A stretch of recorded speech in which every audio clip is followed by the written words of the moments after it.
We're here with Edward A.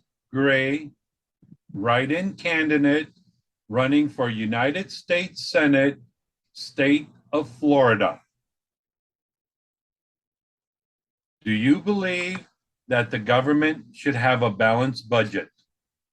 Yes, How should the government balance the budget? I think one of the main things that our government has a problem with is they have become too bloated. We've allowed them to create and move many things into their jurisdiction when the original intent of this country was the states were to have the power and the government was there as a backup, as a support. What about entitlements? I think that there have been things that have been misnamed or misappropriated as entitlements, Social Security being one. That was something that people pay into all their lives as they're working, and that is there for our retirement. It is not and should never have been listed as an entitlement. The same with the veterans. We ask these people to defend our country, and they only ask that we support them. What about the military? I think our military at this point under this administration is leaving a bad taste in many people's mouths with the idea of wokeism and this gender transition surgeries being allowed to be taken. The military is there supposed to be to protect and defend our country, and they are moving away from that, in my opinion. What about bureaucracy? I think we've definitely run overreach with the government and bureaucracy. We've got to go back to the standard of the states are supposed to have the power and the government is there as a support. And the fact that the government is trying to enforce onto states things that's not their place. Do you believe that America is a great country? I believe that America is a great country and can be a great country and will always be a great country. We all come from different backgrounds, different religions, different ethnicities, whatever. And that's one of the things that makes us great. And the fact that we can expand and explore on those attributes gives us the ability to reach for the stars. What is your position on the First Amendment? I think that the First Amendment is freedom of speech, which everyone has the right to, and nobody has the right to try and censor our speech. What about hate speech? I think that if somebody feels that something is said that they consider hate speech, then that's their problem. Speech is nothing more than words.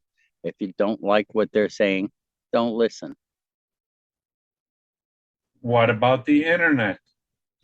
I think the internet is an awesome thing that gives people the ability to find and explore more than they've ever had in their lives. And I think that our biggest problem is social media sites trying to censor what people can find or say or do.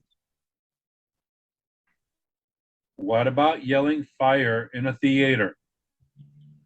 I think that people, that's one of the things with free speech. We all know that we could go in and say those types of things, but we have things called common sense that won't allow us to say that we know better than to run around and say fire or go on a plane and yell hijack or something like that. We have common sense, and the fact that the government thinks that they have to dictate to us is wrong. What is your position on the Second Amendment? I think the Second Amendment is absolute.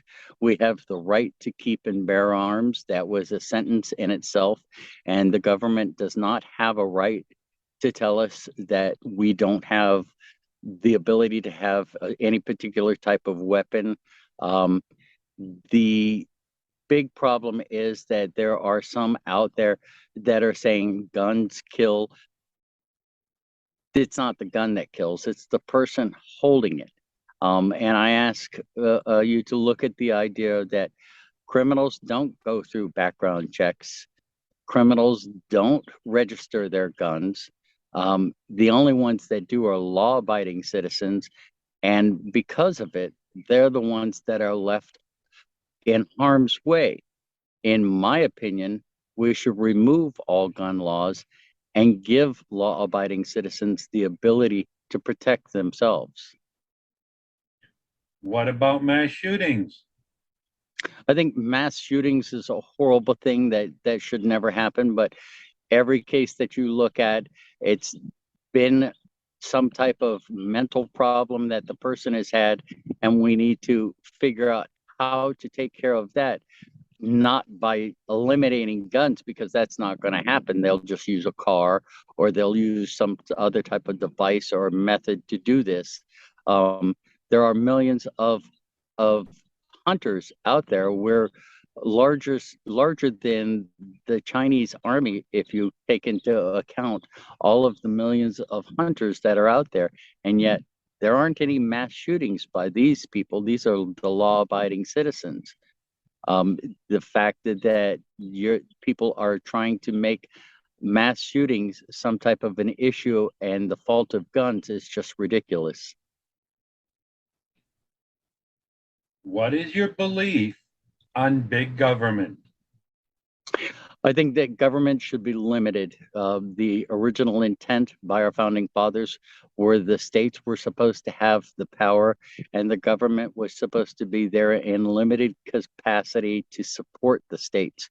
The fact that we've gone so far into the government being so bloated, and I put it to you this way: when a state elects a representative for Congress or the Senate, then the state should be the ones responsible for their pay.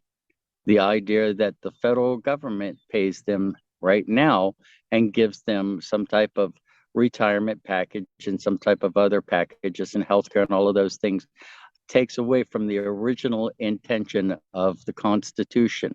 The states should pay for that. The states should decide if they get a retirement package. The states should provide their health care. What do you believe should be the role of the federal and state government? I think that it should be flipped back to its original intention. The state should have the power, and the government should only be there as a support system. What about standards and regulations? For example, child labor, environmental pollution, and safety standards. I think all of those things should be decided on a state level. Each state is different. What works in California or what works in New York isn't the same for Wyoming or Idaho. And these types of decisions should be made on a state level and not be forced by a federal bureaucracy. The 10th Amendment states, the power is not delegated to the United States by the Constitution, nor prohibited by it to the states, are reserved to the states respectively or to the people. Should the U.S. enforce its borders? Yes, I believe that that's the only way we can remain a sovereign nation. The United States of America is known to be the land of the free and the home of the brave. We have welcomed immigrants from all over the world throughout our history. Why should this change now? I don't think it should change, but I do believe that there is a correct way to come to America, and they have to follow the process that is set up right now. If people don't like the process that we have to become an American citizen, then we need to work on changing it. But there is a legal way to come to America, and then there is an illegal way. Do you agree with this statement? Without border enforcement, immigrants can cross at will, bypass our quotas and vetting system, basically skip the line of people trying to get into this country by following our regulations. Yes. Yes, I believe that it's important that we have borders and we have vetting and we have a legal way to come into the United States. If you are sick and had the choice to get treated anywhere in the world, where would you choose to get treated? I would always choose America. People come from all over the world to be healed by our doctors. Our doctors are the best in the world, and we have the best equipment and the best hospitals. And people come here from everywhere because we offer the best care. Should the US change its healthcare system? I believe that we can look at a better healthcare system. We need to look back at the original idea of Obamacare, which offered the idea of insurance companies to work across state lines. I think that held a lot of merit. I don't think that pay for profit company should be in charge of healthcare, but they can be in charge of the insurance part of it. I think that the medical community should be the ones that determine healthcare and how it should be done. What is your position on global warming? I think that global warming, we heard for many years, we heard from Al Gore that the polar ice caps were going to melt by 2012. They didn't. We heard that there was going to be a giant freeze coming along. It didn't. We've heard that there's the seas are going away and getting dried up. They're not. I think that what we have is a problem with scientists that stand for the idea of global warming. And then there are those scientists who stand against the idea that there is such a thing as global warming. What we need to do, in my opinion, would be to put together both sides, sit them down, and have them explain their point of view to the American people so that they can make an educated choice. In the past, there was a concern with the ozone. There was legislation passed to confront the problem. Why is this different? I think that the ozone problem and the solution come to the same conclusion, which is if it's something that's man-made, it's something that man can fix, but it shouldn't be mandated until it's shown that this is the cause and this is how we fix the problem. There are things out there right now. One of the things that I researched was carbon capture plants that can do the work of 40,000 trees, cleaning carbon out of the air and then producing fuel that any vehicle can run on that no longer burns any after effects of carbon. These are the types of things that we have available to us, and instead of limiting us and trying to force a specific point of view on us. There are some in our country that believe the police should be defunded. What is your position on defunding the police?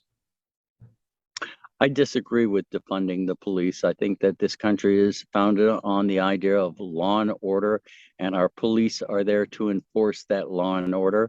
What I don't agree with is when police stop looking at the Constitution and stop looking at the laws and start following orders instead of what's right for Americans. What about police brutality or excessive force? I think that those types of things are there. I hope in time that they get taken care of on however the police department feels it's necessary to do that, whether it's through education or removing the officer or whatever they feel is fit. But I don't see the need to punish the entire police department for the acts of a few. A role of the government is to provide peace and safety to its people. One of the ways the government does this is through the police. The police's job is to protect and serve. Do you agree with this definition statement? I agree with it to an extent, but the government shouldn't be in control of the police. The police should be follow whatever the state mandates, because each state is different, and the idea that you can blanket something as important as that is ludicrous. I go back to the idea of what works in California or New York won't work in Idaho or Wyoming. It should be up to the individual states to decide what they feel the police should and shouldn't be doing. Abortion is a hot topic. Where do you stand on abortion? I'm pro-life. I believe that every life is sacred, and the idea of aborting a human life is a horrible thing, and that's something that people will have to live with for the rest of their lives. The government does not have the right to tell anyone what they can or cannot do with their body. It infringes on people's rights and liberties. Why does the government have the right to tell women in this situation what they can or cannot do with their body? I think that the Supreme Court made that quite clear. The government does not have that right. They've handed it back down to the states to make the decision as to what they feel is appropriate for their people in their state. At conception, there is only a fertilized egg, a cell. Then it splits and so forth. That is not a conscious life. At what stage during pregnancy is there life? I disagree with that statement. I think that an egg is an egg on its own. A sperm is a sperm on its own. But once the two combine, that is the beginnings of life. When it comes to incarceration, doing time for doing a crime, there is debate about racism and unjust bias in the prosecution and sentencing of individuals, people. Do you believe this is the case? No, I don't. I think what you have to look at is in each state, how they work their prosecution and how they determine how they're going to handle a crime. It should be up to each state. We've gotten away from the idea of any type of real strict enforcement of the law, and allowed people to walk away with practically no punishment at all. So therefore, they commit the crime again. We need to look at a more harsher punishment so people won't be desired or got the idea that it's okay to commit the crime because I'm not going to be held responsible for it. There are people with longer sentences for nonviolent crimes than people with violent crimes. How is this fair? I don't know the specifics of which ones you're talking about and how that goes, but again, I go back to the states should be the ones to make the judgment on what the crimes and punishments are and how they are handled. Laws and justice. During this COVID pandemic, government officials were letting prisoners out of jail. At the same time, some of the US population was told if they violated the COVID distancing practices, they could face fines and jail time of up to 1 year. What are your thoughts on this as it pertains to justice reform? I think that a lot of the things that happened during this COVID pandemic are questionable.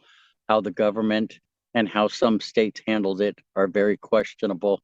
But we're never going to get down to the final truth of it until we allow everyone that's been a part of it, including doctors that disagreed with how this pandemic was supposed to be treated, until everyone is heard and all the voices are brought out so that the American people can make a final judgment on what they feel.